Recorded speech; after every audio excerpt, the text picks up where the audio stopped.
All right, first live podcast ever streaming on Facebook Live with the one and only, the one and only, the one and only, the one and only Brit Earl Abney. Hey, man. How's it going, man? Yeah, so for those of you listening, quick update. This podcast, I target it. I try to generate content for people like engineers, rational people, people who are into self improvement, people who are interested in growing small businesses, people who are logical, rational, these types of things. And what came to mind with Brit, aside from the fact that I freaking know this guy since I was literally 2 years old, he's one of my best friends. It's extremely high caliber person, was his Facebook engagement. I just checked the other day and he was talking about it was Black Panther, I believe. The movie just came out. And I know a lot of people are trying to find traction online. They're trying to generate engagement.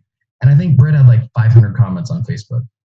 So, this guy knows how to draw a crowd in. And we're going to dive in a bunch of different stuff today about Brit, about his mindset, about everything. It's going to be fun. We're just gonna hop right in and kind of go for it. Like, that's a lot to lay bare and yeah, man, yeah. So we can just start off with, dude, the controversy. Not the controversy, but you write some controversial stuff. Not no, I think that's a fair word. I'm not going to try and hide that at all. I think that's part of the reason that it draws such a crowd is that it's not necessarily something where you look at it and you go, oh, duh, like obviously like that doesn't require any thought. It's something that people are going to, in general, either feel very excited and supportive about or feel very much like they disagree and they want to voice a disagreeing opinion on it. So yeah, it's controversial for sure. Yeah. Now, do you get scared when you are about to post? I don't know if scared is the right word. There is a level of apprehension before certain posts, not necessarily because of fear, but more of like, what does my day look like today? Because I know that interacting in this is going to require at least a certain amount of time. And so there have been some times where I'll have something written out and then I'll second guess and think to myself, I probably don't have the time to invest in this today that this deserves. And so I'll literally just delete it and get rid of it. I don't think that there's really fear though. What's the worst that could happen? You post something and someone raises some criticisms and you realize, wow, I was really wrong, right? What if like that? That's a good point. I know a lot of people are afraid of getting negative feedback, myself included. And I'm sure you've gotten it. Like, Oh yeah. I have a lot of friends on Facebook that do not shy away at all from telling me that I have no idea what I'm talking about or that I'm really wrong for this reason or that reason. Yeah, I get a lot of negative feedback. When you first started posting, did that hit you hard or not really? Get over that negative criticism. It holds so many people back. Like, what's your mindset around that? Yeah, it probably used to bug me a lot more. I've kind of gotten to this point where I try not to like attach myself to the beliefs that I have on pretty much anything. There's a few core beliefs that I really consider like to be important to me, but most of the things I believe, they're not me. It's not who I am. And so if I had to abandon a belief, that would not make me question my identity in any way. And so for that reason, I don't think that negative feedback is really an issue, right? Because again, what's the worst that can happen is someone is going to say, you're wrong. They might say it in an insulting way. And, at first that kind of, it hits you a little bit, but you can quickly brush that off and realize that they just weren't presenting their criticism in a polite manner. You look through that, you see what they were saying. And if they had some accurate criticism, then worst happens is you say, look, I was wrong, or maybe at worst, my belief needs some tweaking or refinement. no, I don't think that it really makes me scared. At least not more than the usual few seconds when someone comes on and throws an insult or something. Yeah. So what's it called? So like you you get an insult, right? And what happens? I could see like, oh, this person, they what if they bring up like a valid claim, but they're rude? Like, how do you separate rudeness from a valid claim? Like this whole thing of dealing with online people and having a discussion is really difficult. Like people are just downright rude, and how do you respond and not lose your cool? Because you reply to the comments, you are in there, debating and standing up for yourself, and often, and so there's this energy flying. How do you kind of, let's say someone throws some rude energy at you, how do you stay cool? Yeah. So, I mean, kind of like what I was saying before, initially I try to look past the way they said it. Initially, I try to just kind of peer through sort of the feeling of it, and I try to see the content of it. If it's only a one-time thing.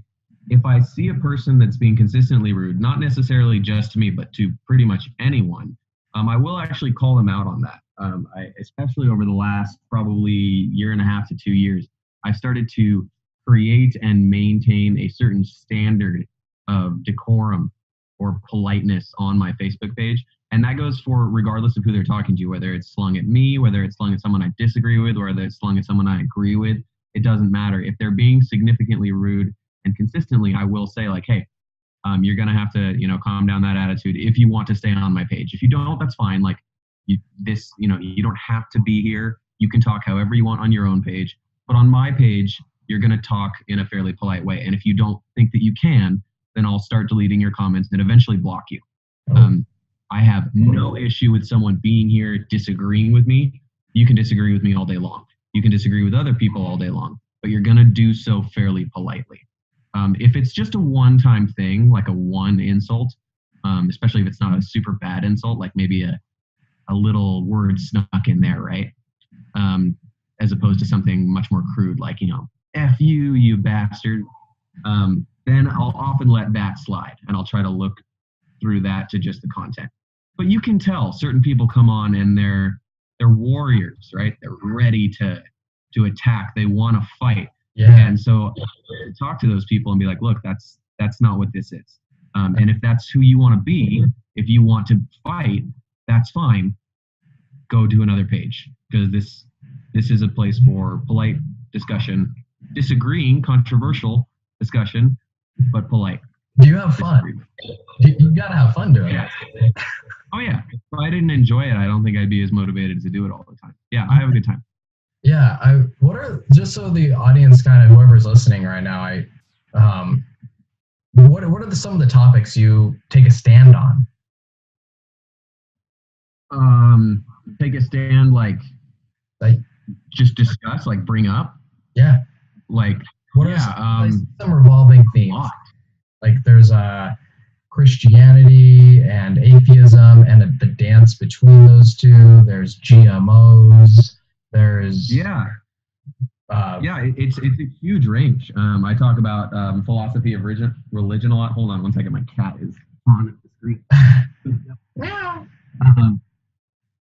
But yeah, so I talk about philosophy of religion a lot, and that covers a huge amount of topics. So that covers God, atheism, Christianity, morality, philosophy of mind, Jesus, historicity, you name it. That covers a ton. But I'll also talk about politics. I'll talk about things that generally require skepticism. So I'm pretty critical, unabashedly, of like conspiracy theories and conspiracy theorists in general. So like the anti-vaccination movement, 9/11 truthers, flat earthers, people that think the GMOs are super bad for you. I'm pretty critical of those movements, and not in a way where I come out and I'm like, you're a bad person or you're a dumb person if you feel this way. It's more of a look. I just don't think that there are facts to support those movements. Yeah, I think it's important we discuss them. Totally. I like how you're putting that, like it's not about you, it's the facts. I think that's a core theme of what I'm hearing with you, even when Yes. you take an insult or whatever. It's not about me, it's about the issue at hand. Yeah. Right. And separate the individual from the belief or the claim, because they're not the same thing. We always like to say, oh, like, I am my beliefs, or you get really attached to your beliefs like they're part of you, and they're not. They're definitely not a part of you. Well, how do you divorce from your beliefs? How do you?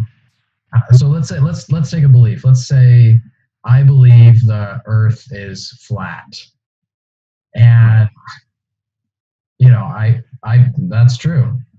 I believe the Earth is flat, man. Right. Yeah, right. Well, how about this? So, I believe the Earth is round. I believe the Earth is round. How do you? And then someone says, whatever. I don't know. What's the question? The question is, how can you help someone? How can you facilitate someone detaching from their belief? Because I know we all deal with people who are stuck in black and white, Democrat, Republican, this and that, blah, blah, blah, gun rights or no gun rights. It's black and white. And we, as emotionally intelligent people, kind of have some responsibility in the certain circumstances to help the other person see a little bit differently, maybe a more nuanced picture. How do you help someone see differently? So that's really hard, because it's extremely hard to do it for yourself, right? It's a ridiculously difficult task to get yourself to appreciate more nuance, to see things differently, to divorce yourself from your beliefs. So to get someone else to do it, in my mind, is even a step above that in terms of the level of challenge. It is difficult. There are a handful of ways. I will start out by saying, to some degree, some people you probably won't be able to reach.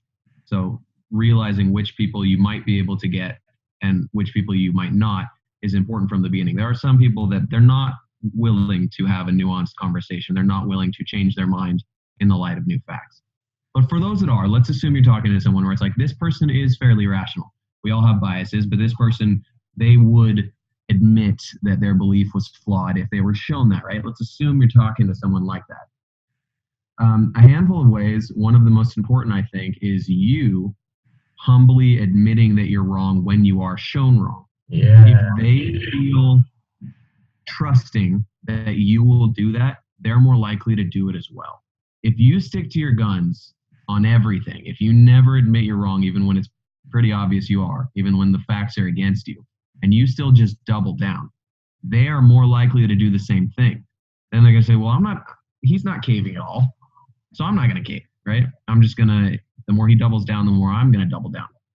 If you show humility, if you show, look, that belief wasn't important to me. What was important to me was the facts and the truth, and I'm willing to divorce myself from that belief if reason shows that I should, I have found that they are much more likely to do the same, not necessarily in that conversation, but maybe in a future conversation. So like anybody who's been on my page knows that the majority of the people that interact with me are regulars. And there's a lot of them. There's probably 40 or 50 of them. But they're regulars. They come back a lot.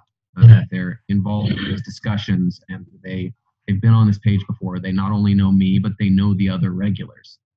And so it's they start to realize what people have intellectual humility and are willing to admit they're wrong, and which people don't, and maybe are not as worth the time. I like that. I really like that. I can resonate with that personally, because here I am trying to grow a brand, and I know that controversy is a way to get attention, and I know other people who are trying to grow brands also realize that, but it's easy to keep things super light and fluffy and positive and not risk anything. And I think for all of us who are trying to grow their own brands, we can learn something from this intellectual humility, or being willing to back down. I think a lot of the fears people have about putting themselves out there tend to be overblown once they put themselves out there. Meaning, like, once someone stands up for themselves and has a conversation about some polarizing issue, and they admit something and they listen and give the facts, that's it. Nothing bad happens. Is that true? Yeah. Yeah. I think that, yeah, you're right. It seems a lot scarier to think about doing it than it is to do it, even if the worst happens. And that's kind of what I was trying to say before, is the worst isn't that bad, right? Like, okay, so someone calls you out. Maybe they're rude to you. Maybe they're right. Maybe they called you out on something that, wow, that's a good point. And a lot of people saw it, right? Like, all these people online saw me get called out fairly. Yeah. Okay. So what, right? That's so terrifying. Then, Jesus Christ, that's terrifying. But it's I'm kind of being facetious. I'm kind of being facetious right there. Yeah, but no, you're right, because I think that it is terrifying to think about yourself, but it's not that bad when it happens. It's really not. I've had it happen many times. You know, when you post hundreds of controversial posts over the years, and you have a lot of intelligent friends, every single individual is going to get their fair share of, like, oh shit, like, I got called out, and that was good. It was good criticism, right? Like, it wasn't just that he was right. He was right for the right reasons, or she really, poked at an error there that I've been overlooking for so long, and wow, like, good job. Yeah. I find that it's much less scarier in the moment when you admit it. It's actually freeing. It's one of the greatest feelings to just say, like, yeah, that's a good point. And I think that I'm going to rescind what I said before. I think I'm going to admit that what I said before was either a completely wrong claim or needs a lot more nuance than I gave it initially. Dude, this thing right here of being able to admit when you're wrong applies, oh my God, so much beyond Facebook controversial posts. Yes. Like, it does. I think it's one of the number one killers of growth, of personal growth and relationship growth. People can't admit when they're wrong. Like, they literally have a blocker on it. And I know you said earlier, like, some people are just not open to change. And what we're kind of talking about right now is this feeling of, like, that felt good to admit I was wrong. Like, that's a big shift. It does. That's a big shift. It feels really good. Yeah. Feels liberating. Ooh. It's kind of surprising how good it feels, especially the first couple times. The first couple times you do it, you're like, wow, that was kind of fun. That's where Facebook Live gets, like, too. I by the way, if people are commenting and liking on Facebook Live, I can't see right now. Just heads up. Yeah, through the Zoom. Yeah. No, that's awesome. So something that you said struck with me a while back. You said you don't just post any controversial thing. You had to believe in it strongly enough you're like, do I actually believe in this enough to stand up for it? Right. That was kind of how I understood that. Yeah, because I generally won't post on something that I'm not super wrapped up in. If I'm posting on it, I've spent a lot of time thinking about it. It's not just something that crosses my mind for a brief second, and then 15 seconds later, it's on Facebook. If I posted about something, it means I've really meditated on this topic, with one exception. Sometimes if I am struggling to find answers to it, or if I'm struggling to get the right way of thinking, I'll post it as a question. Like, hey, can someone help me out with this? Or can someone explain to me this? It'll be very obvious that I'm not posting my opinion. It'll be obvious that I'm asking. But for the most part, if I post something without a question mark at the end, it's something that I've spent a lot of time thinking about, and I have, at least in my mind, a well-developed perspective on it. Doesn't mean I'm not willing to change that perspective, but it's not a perspective that I came to quickly. It's one that it's like, this is something that I know at least some of the ins and outs on. So you're like, kind of, I imagine you're like driving to work or something, and you're like, damn, that Black Panther or whatever. Like, are you like, when you think about something, is it kind of like a tossing and turning in your head, and you're like, this is kind of bothering me? Is that kind of your process, or, how does your process go? Yeah, of course. Yeah, there's a tossing and turning, and there's a thinking about it, and then I'll often I'll kind of go down these, like, these hypothetical paths in my brain where I'll think of something and then I'll think, well, what would someone on that felt the other way or who's on the other side, so to speak, what would they probably say to that? And then how might this side respond? So I'll almost have like a cursory version of the debate in my brain real quick, and what would both sides probably say? And that can actually really help me, because then I'm almost like trying to stand back and look at like two avatars of the sides of the debate, and almost like a judge, and think like, which side of this do I find more convincing given the strongest arguments that I can picture in my brain, given what I know about this debate right now. And that will often bring me to greater clarity as to where I lie with it, right? If I sit there and I try to make the best arguments in my own mind for a debate topic for both sides, then I'm probably going to, at least to some degree, realize which side I find more convincing, because I've been down the path, at least to the degree that I understand. And often I'll post something and it's like points will get brought up that I'd never even thought of, and that can change it. But I've been down it at least a little bit, right? I've thought about, I expected you to say that, or I expected her to say that, or I expected that to be your point on that. I've already thought about that. This is what I think. And then you can kind of go into the exchange having a lot of thoughts developed on it already, which helps you to solidify where you are on the topic. So yeah, I would say that when I do post something, I am already quite involved. This is a pretty advanced metacognitive skill. I mean, the ability to empathize and to create visual representations of conversations, hugely important skill. I'll do that too when I am planning out like a difficult conversation. I'll think about, okay, like here's something that hurt me, that didn't feel right with me, something that person said. I gotta express my boundary, but also as I express my boundary, how is that person gonna hear me express my boundary? Right. Because they might like not really aggressive, they're gonna get, defensive. And yeah, because you should have some conception of how they might respond going into it. And part of the problem is if your conception is totally wrong, then you can get caught off guard. But yeah, you should think about how they might respond to the things you're saying. That shouldn't be brand new to you going into it. Yeah. Totally. That can be hard. Yeah, there's a certain level of empathy there. Is Pete in the bag? All right, I got some questions. I got some questions too. Yeah. Some live debates too. What's the difference between live debating, and comments? I imagine in the comments you can kind of compose yourself, and people might be thinking, wow, it's really easy to debate on Facebook. Like, you're not there. It's easy to have this dance and imagine other people's perceptions. You're not there. But have you dealt with people in real situations, and how does that go?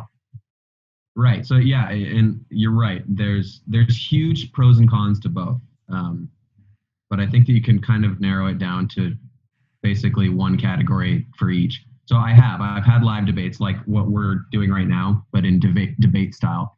And then I've also obviously had, debates or discussions about controversial topics in person, right, over a beer or coffee or something. Yeah. And the biggest advantage to Facebook is kind of what you said. There's composition. So people can go get their sources. They can really phrase themselves the way that they want to phrase themselves. They don't feel rushed. They don't feel like they can go back and edit a sentence right after they've written it. So people are more composed and they have their sources right there. And you can hold people to their word. You can't say, oh, I never said that. It's like, you did, right? So that's the advantage to Facebook. The disadvantage is what Facebook lacks that a live debate doesn't, and that's the human element. When you're on a Facebook debate, you often get to the point where you feel like you are in like a chess match with AI. You don't see yourself discussing with another human being. You just see their points coming through and how to counter their points or agree with them. But it's like they're not a human being. They're a generator of argument or topic. Yeah. It's very difficult to do that in live debates or in person. You don't have the ability to ignore the humanity. And so in general, things don't get as aggressive with live debates or in-person debates. On Facebook, people drop the F-bomb and insults in like the first comment a lot. That never happens in live debates or in person. You never meet up with a buddy for beer and within 5 minutes you say, that was fucking stupid. How could you believe that? Yeah. That never happens. Yeah. You're both humans and you can see that you're both humans and you don't have the ability to forget that. Yeah. Totally. So those are kind of the big pros and cons, the differences there.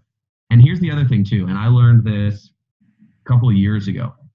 Once you've met someone in person and had a discussion in person, even if it's just over Skype or something like we're doing now, it's a lot harder to see them as just like AI or a argument generator after that.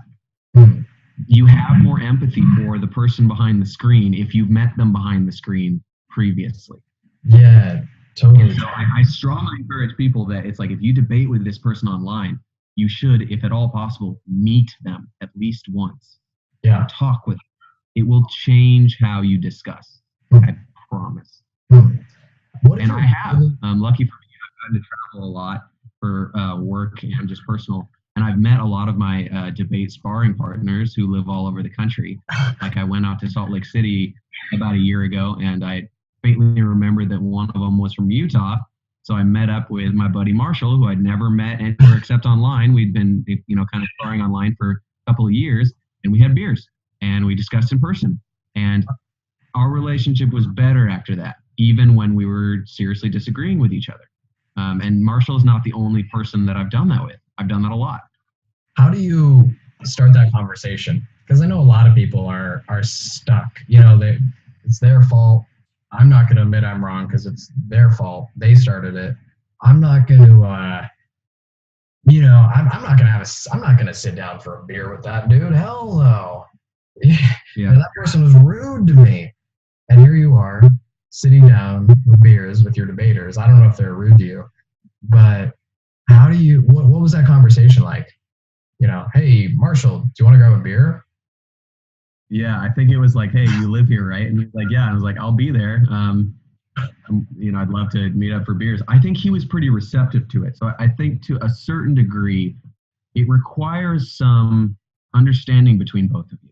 It requires a little bit of putting whatever spars you had behind you for at least for a moment. And if you're both not willing to do that, it might not work as well. So there's this trust element, right? And there's this trust element that you can't get past, but such is human relationships, right? If both of you aren't willing to give and take a little bit, it's never going to work. I mean, that's not just the same with debate sparring partners. That's marriages, that's siblings, that's you and your parents, that's you and friends. Yeah, you need a little effort from both sides. And if you don't get a little effort from both sides, I don't have a magic solution for that. Yeah, that's true. Kind of what I'm hearing from you is in regards to the intellectual humility too, but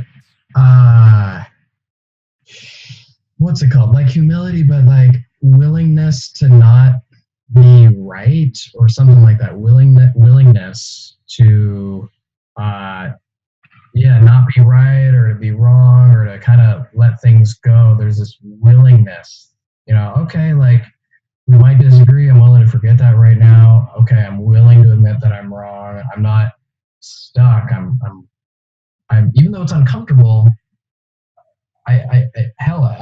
Is it uncomfortable to be willing to open up, willing to be wrong, or willing to let things go? To me, as I think about that, I'm like, I don't know. It seems like it's a bit uncomfortable. Like becoming vulnerable is a bit uncomfortable. Yeah, you feel bare. You feel bare for sure. Bare. Especially if the other person, if the other person isn't empathetic and receptive to it, it can be even worse, right? Like, let's say you go, look, I think you're right. I think I was wrong. And if they turn around and they go, you're fucking right. You were wrong, you idiot, or something like that, right? It makes you feel worse, and it makes you less inclined to want to do that again in the future. Yeah. So it's equally important too when people admit they're wrong to be gracious about it, right? To give them positive support for that. Be like, hey, I really appreciate that you were willing to do that. That was really big of you. Sure. Because if they didn't do that to you, you might feel disincentivized. So don't be that disincentivization for them. That's a word, right? Sure. Disincentivization. But yeah, so there's kind of a couple of strategies that I see there. There we go. Strategy one is like, if you really do realize you're wrong, like, hey man, they just have good points, admit it. But that's not always going to happen. There will be a lot of conversations where you don't think you're wrong. But if you're being honest with yourself, you should be able to tell that the other person truly doesn't either, right? Not every conversation is going to be so obvious that one person is stubbornly sticking to their guns. There will be conversations where it's like, wow, to the core of my being, I think I'm right on this. But I think they feel the same. I don't think they're being stubborn, right? I think they really think they're right too. And in those situations, the second strategy is saying, look, I think that I'm okay leaving this conversation where we are. You've raised your points. Let me think on them. I've raised mine. Please think on them. I still disagree with you right now, but I'm willing to kind of drop this conversation right here. Maybe we can come back to it in a few days, a few weeks, whatever, after we've thought about it or learned more and more information comes out. No hard feelings, right? And just walk away from it at that point, because you'll get to a point where certain conversations are no longer productive for you, them, or anyone watching. And it's okay to not have the last word, to not get resolution on it, right? To not say, I won or you won or someone admitted it. To just say, look, we didn't convince each other, and that's okay. Still like you, still a good person. Hopefully you still like me. Till next time, right? Yeah. Yeah. A lot of people really don't like doing that. And that also is very freeing to just say, look, we're not going to come to terms on this one, and that's okay. Yeah, that is freeing. When people don't have that option, they only have escalation, more anger, more argument. They don't know how to back down. Well, and they want to attribute malice where there might just be sincere disagreement. They don't want to admit that you sincerely still disagree. It's like, you're being stubborn, right? You're being dishonest. There's no way you can't see my point right now, right? It's like, don't be so quick to attribute malice to someone who disagrees with you. People will often, sincerely, to the best of their understanding, disagree with you. That doesn't mean they're being dishonest. Was there ever a time when you took a step back, you laid yourself bare, and someone said, well, screw you, basically? Yeah. Mm-hmm. Yeah, and I generally don't talk with those people for extended periods of time, right? Those are not the people that are regulars. Those are not the people that I spend a lot of time engaging, because those people have not shown me that they're willing to lay themselves bare as well, that they're willing to show compassion and empathy.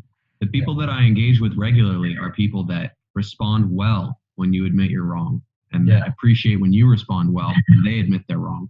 Again, these are human relationships, and you have to be trusting, and there has to be give and take. And for partners, so to speak, that are not willing to do that, they don't end up being people that I talk with a lot. Yeah. The people that are on my page, part of the reason I have 500, 600, 700 comment threads regularly is because it's not just me. There are dozens of other people that over the years I have fostered good relationships with, that even when we all disagree, and we disagree a lot, they are respectful, and they are conscientious, and they're compassionate, and they're sometimes willing to admit they're wrong. And when I admit I'm wrong, or when people that agree with me admit they're wrong, they are gracious about that. Yeah, you're setting the people tone. That are on my page. You're setting the tone. They have met standing. You're setting the tone. That's such an interesting thing. Like, you have a little community around you. It's cool. It's legitimately cool. Like, you're a leader in your own right of however you want to call it, respectful debate. Yeah, and to a certain degree, there's tons of people like me, and we just all generally cross paths, right? It's just like and their pages they look like mine. When you go to their pages, they have hundreds of comment threads, right? So yeah, I think that these people online, they tend to find each other, right? Yeah. Because at some point you'll be on someone's thread and commenting, and you'll realize, look, this person's intelligent and respectful, and they disagree with me, and that's interesting. And then you'll add each other, and then you'll have wonderful conversations in the years to come. Yeah.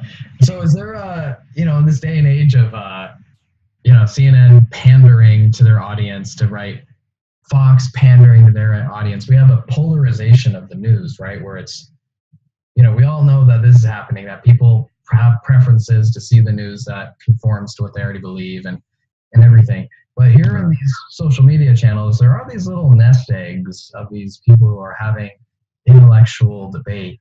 I do want to we'll talk about this in a little bit before we come back to strategies, but it's interesting that maybe there's hope in our society for civil discourse, or maybe not. Maybe that's a fool's dream. No, I think there is. There's not hope for it to be widespread, but there is hope for it to exist. I think that if you have the hopes of society being a bunch of super rational people and lots of people, or the majority of people having civil discourse, that's a pipe dream. But if your hope is just to say there are some people out there that are willing to have this rational, respectful discourse, I see it every day. People that disagree with me on so many topics, and we are legitimately friends. Again, I've met these people after only being friends with them online, right? Like Marshall, I have like 10 people like that, where I only knew them online. We disagree on almost everything, and I've met them in real life, and we're friends. We're legitimately friends because of our frequent civil disagreements. Like literally our friendship is based on our discussions where we're almost always on opposite sides. Yeah. And it's a good friendship. Like there's probably 4 or 5 of these people that I talk to on a daily basis. Got a guy named Josh that comes to mind, Rob Anderson, Marshall Pulliam, the guy from Utah that I mentioned earlier. I have a lot of people where it's like we disagree on almost everything, and we have a legitimately good friendship.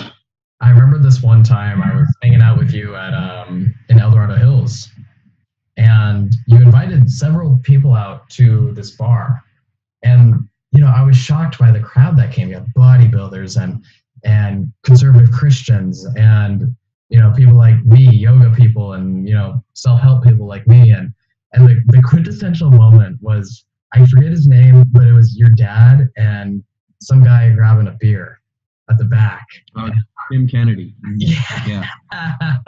Dude. It's like, this is the energy that Brit puts out there. This like the exact opposite ends of the spectrum. We got a proclaimed atheist and a proclaimed conservative Christian laughing together, like totally engaged, listening to each other's, and totally disagreeing too, but like loving the process. Yes. Yeah, absolutely. Tim's another one of those people. Met Tim online, and I went wine tasting with Tim for a whole weekend. He's a great guy. He's a really nice guy. Yeah. You're right. That is, it's fun. It's a lot of fun. And me and Tim have, in particular, have butt heads a lot. But Tim is a great guy. I really liked him. And I remember the dinner that you were talking about. That was a fun night. Yeah, that's fun. Yeah. Good stuff. So what's a we talk about EQ on this thing. What's a challenging moment you've been through? Emotionally challenging moment you've been through? Yeah. I was just talking to Ellie about that. I was kind of trying to like wire through my brain about what was the best one to discuss. And we kind of came up with one together. And she's right. I didn't really handle this one particularly well. It's about a year ago, and we got in a fight, and I don't even remember what it was about. It was probably about nothing, but we just got on each other's nerves and turned it into a bigger fight. And she was very riled up and wanted to basically have a fight, right? She wanted to talk about it, but we were both very emotional at that point. And I was like, no, I'm going to bed.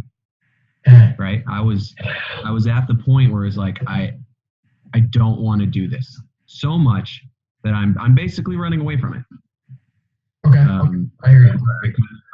I kind of rolled over and closed my eyes and started to fall asleep.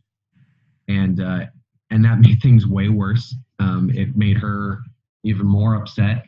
We ended up having that fight that night. which we needed to. And it was a lot worse because I rolled over and said, I'm not doing this. Wanting to avoid confrontation is a great thing, but if you do it to the point that you run away from a fight that needs to happen, it's just going to make it worse. Got it. There's a book I'm listening to right now by Dr. Jordan Peterson, who anyone's watching this right now, I'm sure you've at least heard his name. And he has a chapter, and this is a little bit hyperbolic, but there's an underlying truth there where he says there is little in a marriage that is not worth fighting over. And what he means by that is that you're going to be living with this person for the rest of your life. But this applies to any long-term relationship. It's like if something starts to bug you consistently, talk about it. And that might turn into a fight. And you need to have that fight potentially, or you need to at least open up that opportunity where you might have that fight, because it is better to talk about it now than to bury it and let it get worse the next day, or much worse 10 years later, right? Those kind of things that you bury lead to divorces. They lead to the dissolving of friendships. They lead to never speaking to your father again. Those are the things that you don't want to bury. So yeah, that one. I handled that one really poorly. Luckily for me, my stubborn wife made sure we had that fight that night. So it ended up only being slightly worse 10 minutes later, right? But it could have been way worse a year later. It could have been way worse 5 years later. Yeah. So I handled that poorly. Fair enough. And kind of the lesson you learned from that was, again, coming back to this willingness thing, the willingness to have a fight even. The willingness to have integrity or whatever, you know, be able to say the truth. Be able to say the truth. Right, because sometimes you're thinking that and you're like, look, I know what I'm going to say is going to piss you off. I know that what I'm feeling right now is not something you're happy about. And they're probably thinking the same thing, right? I know what I'm going to say is going to piss you off. So you both are like, I don't want to do that. Sometimes you need to, though. Yeah, sometimes you need to have that willingness and have a very uncomfortable conversation to avoid disaster down the road. Yeah, it brings people closer, too. I mean, it's interesting. And growing up, I didn't really have much yelling around. And so learning how to be more assertive and to take a hard stand that pisses people off or that leads to conflict, that's been a personal edge for me, too. Like leaning into pissing someone off. Like a people pleaser, right? Like that's my kind of my default. Right. I've had to, lean into and being like, no, I gotta speak my truth. I gotta be willing to push. I gotta be willing to fight, like fighting can be damn good. Right. Absolutely. Yeah, absolutely. It's that hard balance, right? You don't want to fight over everything. You don't want to be the person who turns everything into a fight, but you also don't want to never talk about things that mean a lot to you. You want to be able to have fights when fights need to happen. Yeah. And that can be really hard to find, that wherever that middle line is. Yeah. I was thinking on the ride over here, like just random thoughts about emotional intelligence, but it's so nuanced. It's like, okay, you got to be willing to back off there, but you got to be willing to fight there. You got to, yeah. There's this dance where it's like. Well, it's not just nuanced. It's nuanced in individual ways depending on the relationship, right? You can't even strike the same balance with, say, your wife as you can with your brother or your parents or your lifelong friends. They're all going to be very different. So not only is it nuanced, but it's different nuances all over the place depending on the person, the relationship. Yeah. And when you start to think about all these nuances, it's just like, Yeah.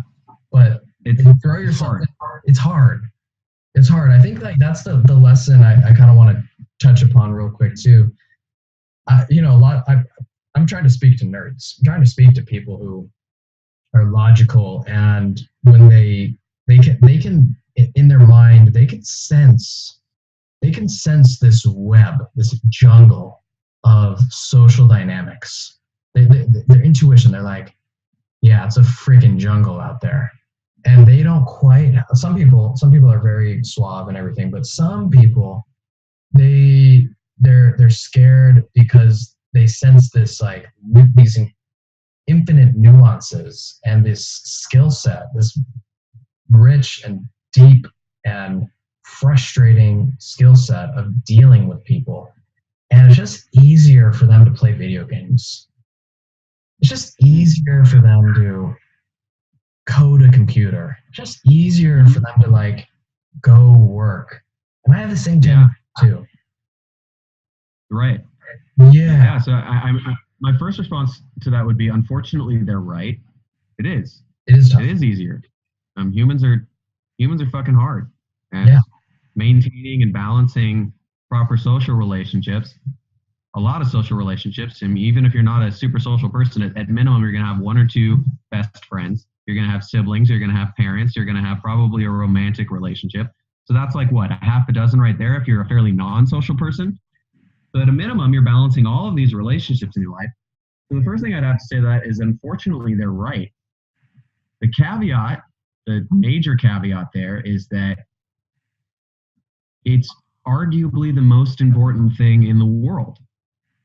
When people look back at their life, people that have happy lives, the number one indicator or influence over having a happy life is successful social relationships.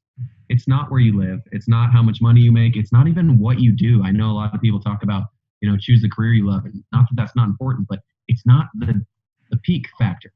The peak factor, according to all of the research that I've seen, is successful social relationships. And so if you choose to code instead of doing the harder thing, if you choose to play video games instead of doing the harder thing, you're right. You are avoiding the difficulty there, but you're also sacrificing potentially the most important thing on earth. Wow. Yeah. That's and so it's hard. Like, it's hard and it's worth it. You have to do it. You have to do it. You have to do it. So what's a situation you're proud of? This was a moment that was like, oh, high stakes, crucial conversation. I'm going to gather myself, think about it, and I don't know how it's going to work out, and then it works out. What's one of those stories? I'm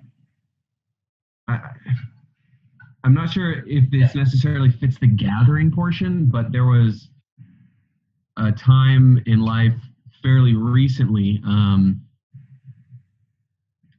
almost 2 years ago now, when my grandpa was passing, and it was very evident. It was like, this is the end. It could be tomorrow, it could be next week, could be next month, but it's not going to be 3 months. It's coming now, and it was really, really hard on my mom. My mom is really close with her parents, and he had been in failing health for some time. And I was also moving shortly after this. It's like I was moving to Southern California, potentially right in the middle of it.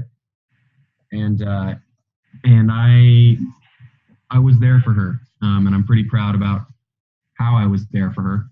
Yeah. I think I did a lot to support her.